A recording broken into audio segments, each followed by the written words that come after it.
With the mission to keep as many men, as many guns for as long as possible, we call him Doc. Welcome to Combat Vet Vision. And now your host, Aaron Chief Seabird. Hey, how's everybody doing? Hey, welcome to Combat Vet Vision.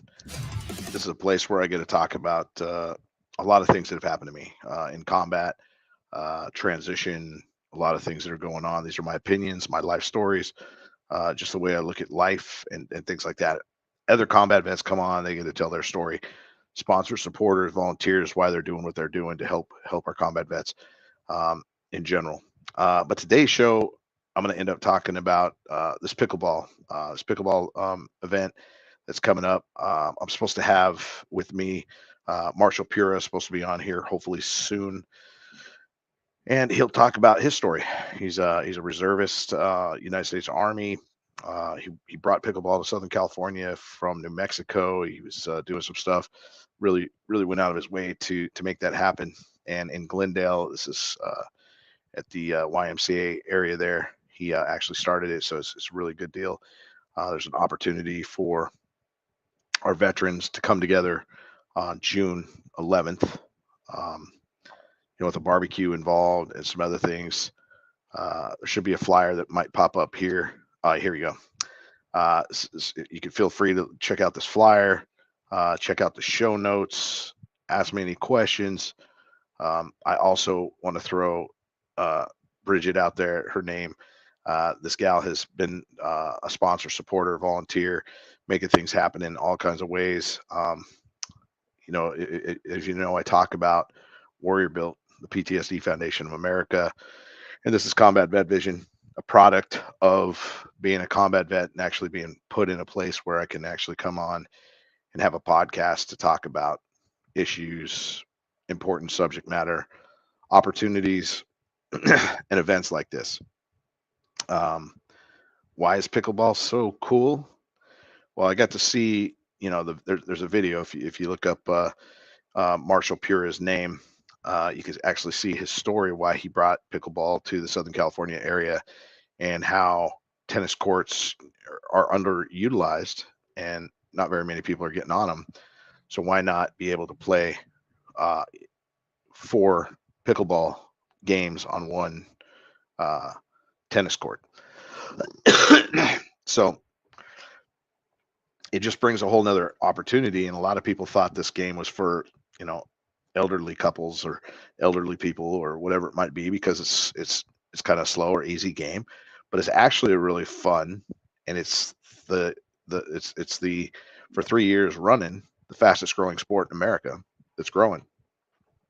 It's due to be in the Olympics in the next 8 years. So just another awesome sport. But on top of that, the fact that it's an adaptive sport is another really cool deal, especially for our combat vets that have, a lot of the guys that are dealing with any kind of physical injury as well as mental injury, obviously with the PTSD side of things, whatever it might be, to be involved and get out and do something to keep your mind focused on something that's even a little bit more balanced, or gives you some focus on other things other than what your mind will put out there for you. And with the physical injuries, you don't have to do too much moving. You could be disabled and still be able to play this sport very, very well, very easy. So gives you an opportunity to get out there and do some stuff. And, when I first got blown up at Wounded Warrior Battalion West, I finally, I got to Wounded Warrior Battalion West, and, I realized I couldn't do a lot of the things that I really used to love to do. But on top of that, I was in the bed for a long time, going through surgeries. My abdominal was cut open. I couldn't do too much movement with that. I was in a wheelchair, electric wheelchair, for months. And it was like, hey, what sports can I really get involved in? Well, I could have been involved in this. And then on top of that, I could have also, I found out that, the Paralympics was doing a lot of stuff for our combat vets. And I actually went out to Colorado Springs with Wounded Warrior Battalion West, which is owned by the Marine Corps. And we got to spend some time focusing on the things that we can do with our injuries related to that. And what was really cool about that is hey, Marshall, welcome to the show. Hey, I was just telling everybody, why this adaptive sport is so cool, and then I was out in Colorado Springs in the training Olympic Center with Wounded Warrior Battalion West when I found out about sit-down volleyball, and that they brought balloons into all of our combat vets that were in beds, and we're still able to play an adaptive sport with a balloon over a simple towel setup or something, just to get going with that, and why it's so important for our vets. But hey, this is Marshall Pura. He is the reason why this pickleball event is kicking off for our combat vets in June 11th. And hey, let's hear from you. Let's hear your story. And I kind of briefed it a little bit. You're reservist, Army reservist as well. This is near and dear to your heart, this pickleball piece. But yeah, tell us a little bit about you, Marshall, and we'll talk to you. Well, great to be with you, Aaron. I have to thank my wife for setting this up because I'm a little bit behind the times. So big shout out to my wife. Pickleball has been a great sport for me. I picked it up 13 years ago in a place called Ruidoso, New Mexico. It was I had just retired more or less and was looking for a sport to play. That was because I've always been involved with some sort of sports, running, skiing, you name it. And this AARP article that struck a nerve because I was a tennis player and looked like it was right in my backyard. So with being in New Mexico, they were just starting up a pickleball club. And I went down there and I was hooked in 15 minutes and just loved it and had a great summer up there playing pickleball. I come back to Los Angeles. This is 2010. And lo and behold, we don't have a football team. And we didn't have one pickleball court in all of Los Angeles County. I'm not the type to organize things, but I really love the game. And I started to search around and to see what I could do to put pickleball on the map in Los Angeles County. I got turned down here, got turned down there, but I got lucky by coming across the YMCA in Glendale, California, and I was invited up to the roof of the YMCA, and this dear friend, her name is Betsy, she said, "Hey, you want this abandoned paddle tennis court?" And I looked at it, and I saw that it had the same dimensions as a pickleball court. So away we go. I painted it up, I fixed it up, and I put a sign in the fitness room saying, "Hey, who wants to learn how to play pickleball? Come on up to the roof." So that was in 2010. And away you go. I started to become involved with the USAPA, which is a national organization with pickleball. And if you could become a volunteer ambassador, they have 2,500 ambassadors. So I became one of the ambassadors, and they give you some grant money to start programs in the community. So I got a $250 grant, and I began enjoying the game, enjoying meeting people, and demoing the sport here in Los Angeles County. And it's been just a marvelous experience. And now there's maybe 100 or so courts in Los Angeles. We need more courts because it's really taken over with the pandemic. It was a great sport for being in the because of the pandemic. We started to really catch on. It was before it was a sort of a grandma sport, and in the senior communities. But that's changed drastically in the last few years, and now they say the median age is 38. Along with going and meeting people, being an ambassador, I always wanted to be someone who would give back to the community. And so by by what I started to do would be working with youth, working with the developmentally disabled, and then recently it's just started with Parkinson's disease and adapting the sport to people who have Parkinson's. And it showed that you can't. There's no cure for Parkinson's, but with good exercise, you can slow the progression of the disease, this dreaded disease. So the last couple of years, I've been involved with working with Parkinson's folks and adapting the sport, and so they have a fun time playing the game.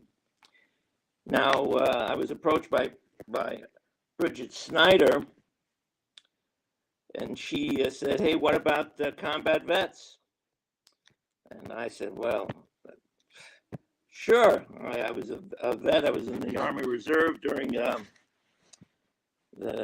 1964 to 1970, and so sure, I'd love to do something with combat vets.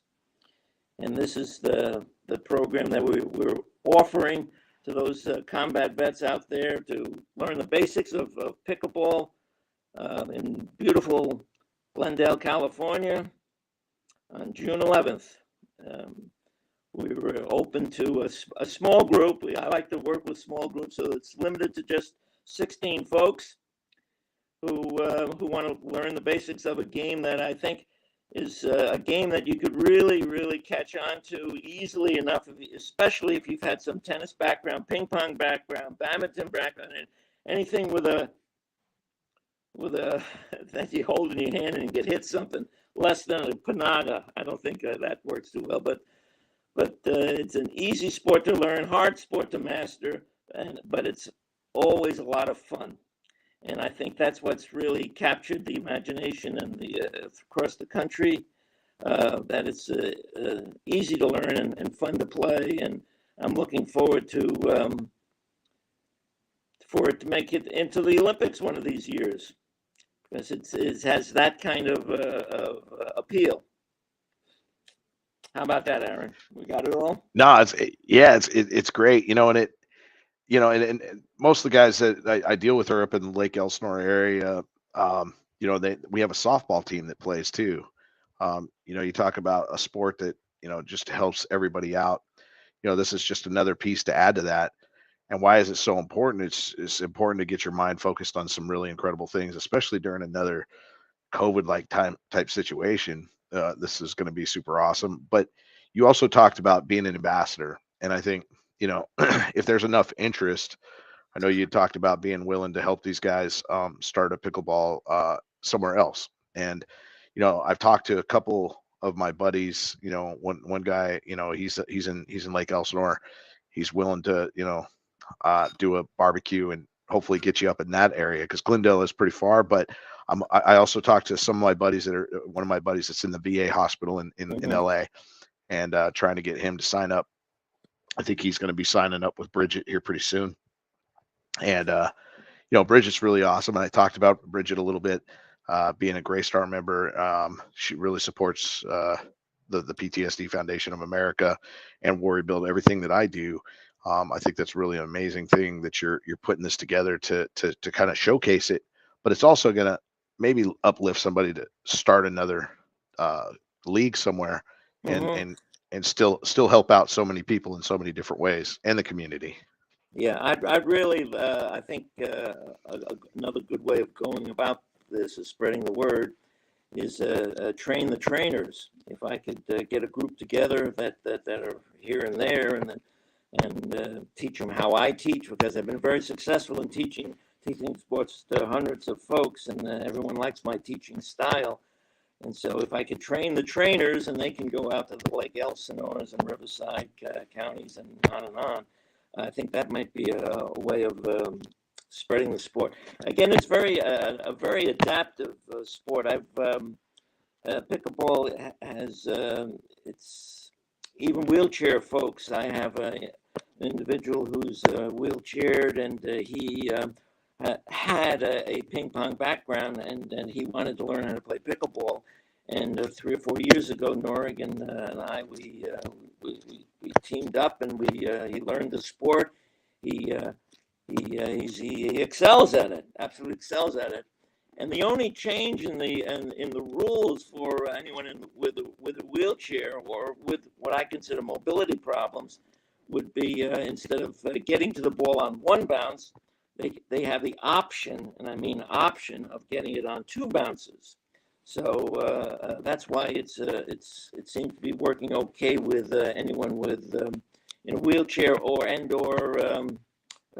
Parkinson's. So that solves that problem of stumbling and falling.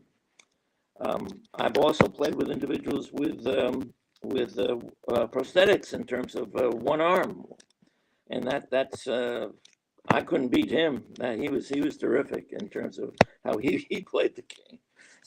So it's a very, very adaptive and, again, fun sport. That's what everyone takes away from it. Who they'll say, "Hey, this was a lot of fun," and it's social too. It's very social in terms of who shows up, because it's a pickleball court you can put 4 pickleball courts on one tennis court. So it's a more intimate kind of a setting, and you don't have to run as much, and you don't have to be in the best of physical or shape in terms of your knees, your elbows, your shoulders, whatever. You don't have to be the greatest shape, and you still get a nice disguised workout. That's what has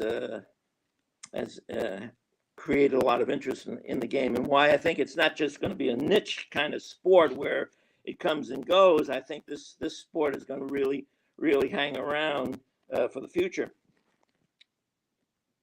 Am I enough of an ambassador to try to talk? Can I talk it up? No, and it's free. Hey, it's really great. It's free. Yeah, it's free. And if you look at most tennis courts, I would say that they're super underutilized, and I talked about that a little bit.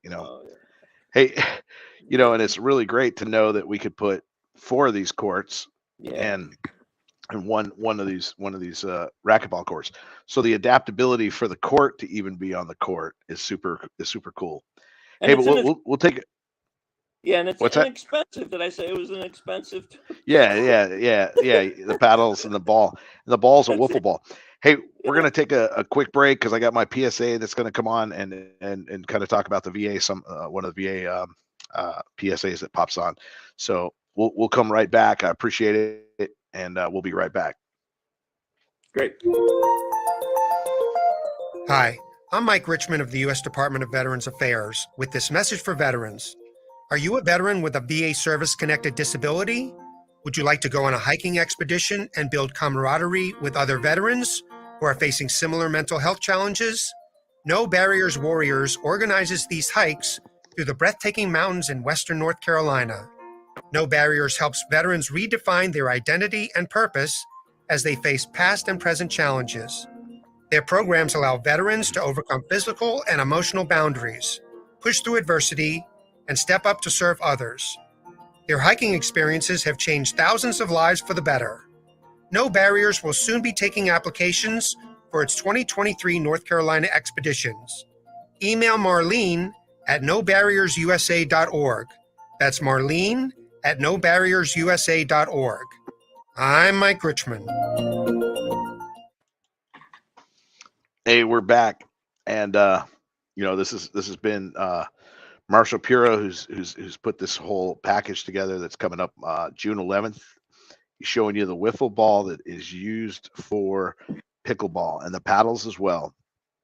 And he started this in Glendale, California. It's got a pretty big following. There's a couple of guys that are playing wiffle ball throughout the Southern California area now, but when he got here, it was like no one. So Marshall, tell us a little bit about your Army background as well. I've been wanting to ask you about it. Well, that's a very good question. Going back to 1963, I graduated Ohio State University, and we also have the assassination of John F. Kennedy. Right about that time, the Vietnam War was on the back burner. Can we say that? Back burner. And the draft was going on, graduate college, and the choice of, I guess, was to enlist. So I took option B, Aaron. I took option B, which was to join the Army Reserves. So I joined the Army Reserves in Fort Dix, New Jersey, and served active duty at Fort Dix at Walson Army Hospital, and then continued with being a reservist for the 6 years. That took me from New Jersey, and I relocated with my wife to Los Angeles, California, where we summer camps up in Camp Roberts, and then was honorably discharged in 1970. So that's my extensive background. I rose to the rank of Spec 5 in the Civil Affairs unit. So that's my extent of my Army background. Well, thanks for that. That's a great story. Thanks for sharing, and thanks for your service. One thing that we didn't bring up on this yet is that you're an avid runner. You run marathons, and the cool thing about it is you run them because you like T-shirts and medals. And and the last, you think you told me the last marathon you ran was when 2005 was the Marine Corps marathon? Right, Marine Corps marathon, which was a wonderful experience. It was my 12th marathon. I had run marathons all around the world, and I came down to my our den here, and I got in the background. I got my I Love Me room where I have my marathon pictures and my medals. That's what I was always attracted to running, because of the work that my wife did. My wife was the affiliate founder of the Susan G. Komen Foundation for Breast Cancer Education and Awareness, and she was active, and part of being the founder and was to promote the races. And the races included, and I would join her in terms of promoting and putting the flyers underneath the windshield wipers saying, hey, come to our race. And so by being there, I got the idea. I said, someone said, well, hey, why don't you do a 5K? So I was never really interested in running. But I said, okay, I'll give it a try. I bought a good pair of shoes, and I ran my first race. And well, what happened next is they started to pat me on the back and say, hey, you did great for your age, and your time was great for your age. And I said, okay.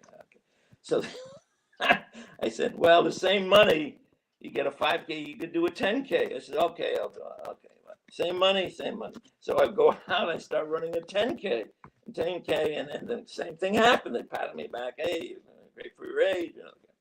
Then I had a coworker who said, hey, why don't you run the LA Marathon? So I said, what? And the poster's right behind me, right, kind of 1996. So I with only 3 months of training, I run the LA Marathon, and then with tears in my eyes, I finished the race, and then the same thing happens. Hey, wait a minute, you did great. And I trained so little, and so I was hooked on it. I enjoyed it. I enjoyed the experience of running through a city, and that was fun. So then I read an article that says, hey, my wife and I love to travel. And the article said a good way of doing marathons is travel, and included in your travels. And so off we go to the Stockholm, another year to London, another year to Barcelona, and it went on and on like that. And then running these great races. And so the last race, my 12th race was the Marine Corps Marathon in Washington D.C. and it was a beautiful day. And I took in the race.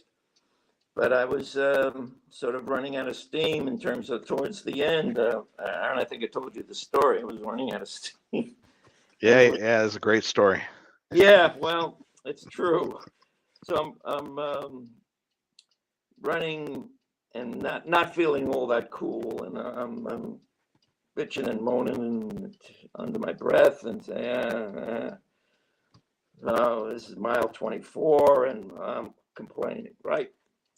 So I get to the race concludes or nearly concludes by the Pentagon. We'll end at the Iwo Jima Memorial. So I'm bitching and moaning myself about my time was poor, this and that, and my legs hurt and my arms hurt. Okay. So I get to the Pentagon, and the Pentagon had just recovered from the disaster of 9/11. They just finished it, and so off to the distance was the Pentagon, and there was a wall, a very small wall that was framing the Pentagon, and on the wall was a guy, a runner, and he was sitting on the wall, and he caught my eye, caught his eye, he caught my eye.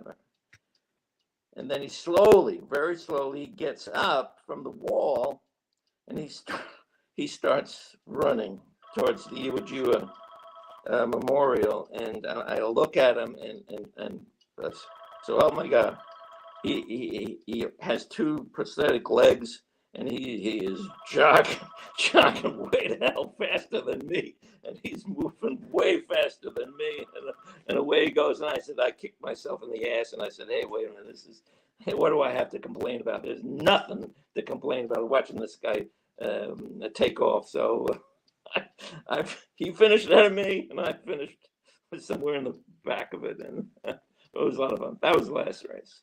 Great feeling going up that mountain, but not mountain, that little hill to the memorial, the Iwo Jima Memorial. Great feeling.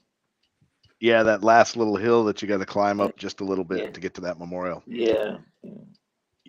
Yeah, it's awesome to have you on here, Marshall. Before we head out, is there any last words you want to say to anybody? I know we just got done talking about June 11th for our combat vets. If you're a combat vet and you want to try this pickleball out, they're going to have food. They're going to have this great clinic for you to go to and learn this game. Please hit me up. Please hit the show up. Let me know if you need anything, if you need any word. The flyer is all over my sites. You can see it right now. It's up. Please check it out. But Marshall, any last words? Feel free to hit it up. Well, as I say, it's proven to be a sport that is so adaptive, and so what can I say? It's the feeling that you get, and I know you so many folks, vets, have problems on the mental side in terms of working things through. I mean, everybody, from the depression, the anxiety, and this is a sport. It's a very unusual kind of a sport where it just feels uplifting. I think that's the right word. It's an uplifting kind of a feeling because you're around some very, very nice people who are kind, and you don't have to be a champ at being an athlete in terms of getting it done. You don't have to look good. It's just a real nice, simple kind of thing, and it's been wonderful for me and for now close to I'm going to say about 10 million people in terms of playing the game, including LeBron James. Outstanding. Hey, if somebody wants to get a hold of you, they can do it through me, but feel free to put any information out there that you want to put out there for them to get a hold of you. Email, phone number. Yes, Bridget's the point person on this, so you can read Bridget Snyder at 323-240-6482. We have openings for 16 folks who would like to learn the great game of pickleball, the fastest growing sport in America. Hey, thanks a lot, Marshall. It's really awesome to have you on my show. I much appreciate it. Hey, this show has all kinds of cool things, people doing amazing things. I really like to highlight a lot of these that involve our vets, our combat vets, our first responders. And, the show may incorporate mostly Warrior Built and the PTSD Foundation, but there's so many other great organizations out there doing some great things. Thanks to SitchRadio.com for doing my show. Brian Colburn, who runs this, manages it. But this is Combat Vet Vision. This is Aaron Siebert signing off. Until next time, strength and honor. Out.